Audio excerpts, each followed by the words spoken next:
I started going to Hebrew school when I was 5, but it only lasted a few weeks because all that finished. My father took me on the motorbike to the nearest town, which was Rockenhausen. I think we went about 3 or 4 times. I got as far as learning the Jewish alphabet. That's as much teaching as I got over there. This was already in 1933, and things gradually altered. People stopped coming in the house, we stopped selling things. As children, you don't realise it. I mean, I couldn't understand why all of a sudden people didn't come to the house, because we were used to people coming in.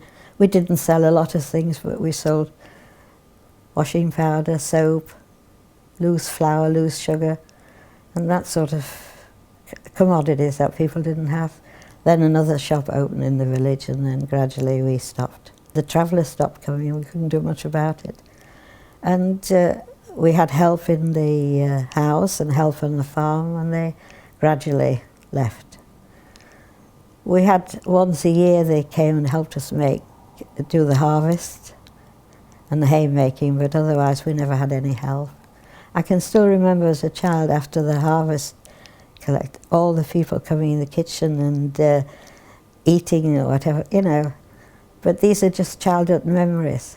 I noticed after 1933 my uncle came back, which I didn't really realise till many, many years later that he had to leave Frankfurt because he had to leave his job.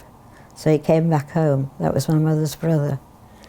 In the family we had an old auntie, and my grandfather had a brother who was all his life in the army. When he died in 1934, the army was represented when he died for his funeral, which was very strange for the village and everybody else to see because things weren't so good by then. I can vaguely remember the 2 men that came. They were in uniform, but they were army uniform. And then gradually my grandmother died, and various people left the village, and the other family there with 2 boys left and went to live in America. And we just carried on, but things weren't right. My mother tried, I think, to leave, but she had all these old people, her mother, her father, her uncle, and her auntie, who lived at the beginning of the village.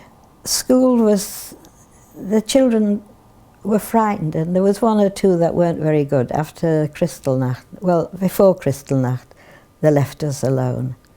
But they were not as friendly as they could be, and the only people that came in at night, the neighbour, only to get away from his family, who was about 5 women there. So he came and he used to talk to my father and my uncle. But it changed, but as children you don't really understand. I mean, now not now, but years later when I thought about it, you realise what was happening.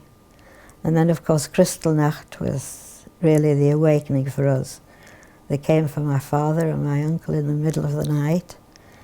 The only thing was they weren't in uniform, they were dressed in ordinary things, and my sister didn't know what was going on, but I was sat on top of the steps, and I realised they were taking him away.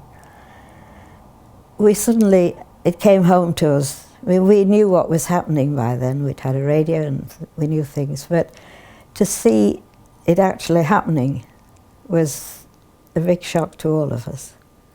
My mother especially, she left us with the aunt a few days later and went to Köln and to see if she could get them out. And after a fortnight to 3 weeks, they came back, but they were never the same. In what way? They were quiet, but my uncle and my father, who never was a big talker, they didn't talk about it, they didn't say anything.